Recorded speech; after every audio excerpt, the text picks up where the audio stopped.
Baiklah, bagi teman-teman semuanya yang setuju pinjol ditutup di Indonesia ini, dibubarkan di Indonesia ini, silakan like video ini sebanyak-banyaknya dan subscribe juga. Kalau seandainya tidak setuju, silakan abaikan saja. Oke, saya minta permintaan teman-teman semuanya, pendapat teman-teman semuanya, silakan di like sebanyak-banyaknya dan juga subscribe channelnya. Oke, nah di sini saya akan baca artikel kenapa pinjol ini sebenarnya harus ditutup sama pemerintah secepatnya. Oke, nah ini ada artikel sedikit saya akan baca sebentar saja, tolong simak dari CNN Indonesia. Oke, ini kredibel dan resmi infonya. Oke, saya akan bacakan. Asosiasi Fintech Pendanaan Bersama Indonesia (AFPI) menanggapi usulan Komisi Fatwa Majelis Ulama Indonesia atau MUI. Oke, tidak main-main Majelis Ulama Indonesia. Oke, mengenai pelarangan fintech lending atau pinjaman online atau pinjol. Oke, nah di sini mereka menanggapi dari AFPI-nya. Direktur Eksekutif AFPI Kusriansa menilai usulan itu muncul lantaran pemahaman anggota MUI terhadap pinjol, khususnya pinjol legal yang terdaftar dan berizinkan OJK belum utuh. Oke, nah mereka masih berdalih, beralasan kalau seandainya MUI itu belum bisa memahami tujuan dari pinjol. Oke, nah selanjutnya kita baca lagi. Jadi atas pandangan Komisi Fatwa, kami yakin karena Pak Kiainya belum terinformasi secara utuh dan lengkap bagaimana operasi, bagaimana komitmen, etika, pengelolaan manajemen resiko yang dilakukan di fintech pendanaan Indonesia atau pinjol, ujarnya. Oke, nah di sini masih saja mereka berdalih. Oke, nah di sini berdalih bahwa mereka bisa mengatasi apa yang dikatakan MUI. MUI itu tidak main-main. Oke, organisasi sudah sangat besar. Oke, Majelis Ulama Indonesia, mereka melarang pinjol berdiri di Indonesia. Oke, semoga saja pemerintah yang baru bisa menyetujui apa yang diinginkan Majelis Ulama Indonesia, karena banyak sekali mudaratnya pinjol-pinjol Indonesia. Oke, nah di sini ada kelanjutannya lagi, saya akan bacakan. Nah di sini ada kelanjutannya lagi. Nah, di sini sebelumnya Ketua Komisi Fatwa Majelis Ulama Indonesia MUI Hasanuddin AF menilai praktik pinjaman online atau pinjol memiliki kecenderungan banyak mudarat atau merugikan pihak-pihak yang meminjam dana tersebut. Oke, nah di sini sudah banyak sekali mengatakan banyak mudaratnya. Oke, karenanya ia meminta pihak berwenang melarang pinjol. Oke, simak baik-baik, melarang pinjol. Oke, habis itu lanjutnya, pinjol itu merugikan pihak peminjam, banyak mudaratnya, harus dilarang itu. Islam mengajarkan bahwa tak boleh merugikan salah satu pihak dalam suatu perjanjiannya. Oke, nah di sini sebenarnya sudah sangat jelas. Oke, mereka berarti melarang para pinjol-pinjol ini untuk bertebaran Indonesia. Kenapa? Banyak sekali mudaratnya. Orang keluar rumah, habis itu tidak bisa kerja, ditagih sama pihak pinjolnya.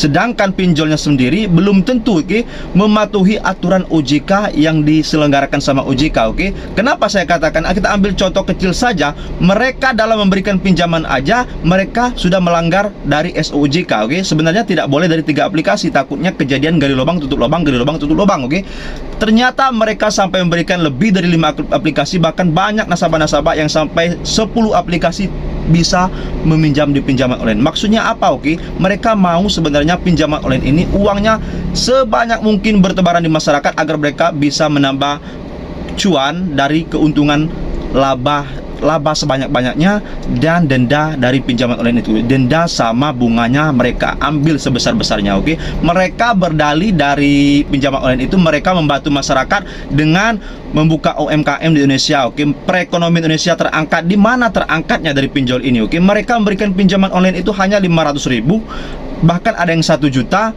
2 juta paling besar. Oke, itu pinjaman pertama. Oke, habis itu baru mereka menaikkan limit. Kalau mereka berani ingin memperjuangkan atau membantu masyarakat banyak, mereka coba pertama kali meminjam pinjaman online berani atau tidak di atas 10 juta. Oke, seperti bank konvensional.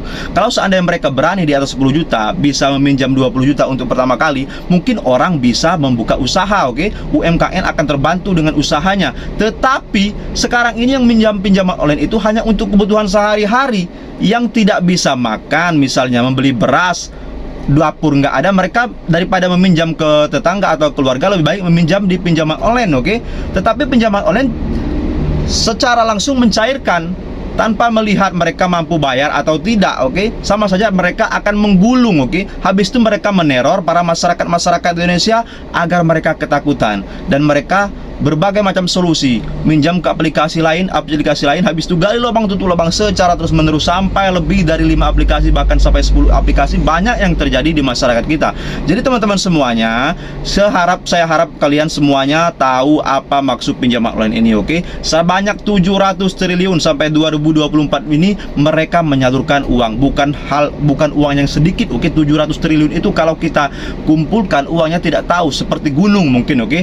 Jadi sangat luar biasa, mereka sangat berani menyalurkan uang sebanyak itu kepada masyarakat. Semoga dengan pemerintahan yang baru ini Pak Prabowo ini mampu melihat ke bawah pada masyarakat kita sekarang ini banyak sekali korban gara-gara pinjaman online. Semoga saja secepatnya mereka bisa dievaluasi, ditegur, bahkan kalau seandainya untuk ditutup itu sudah bagus, kalau seandainya berani menutup silakan ditutupkan agar tidak mereka terjerat lagi kembalinya, oke? Seperti itu yang saya harapkan teman-teman semuanya. Silakan yang belum subscribe channel ini silakan subscribe dulu dan like supaya saya tambah semangat memberikan informasi, memberikan semangat kepada teman-teman semuanya, oke? Ini saja, wabillahi taufiq wal hidayah. Wassalamualaikum warahmatullahi wabarakatuh. Semangat, oke?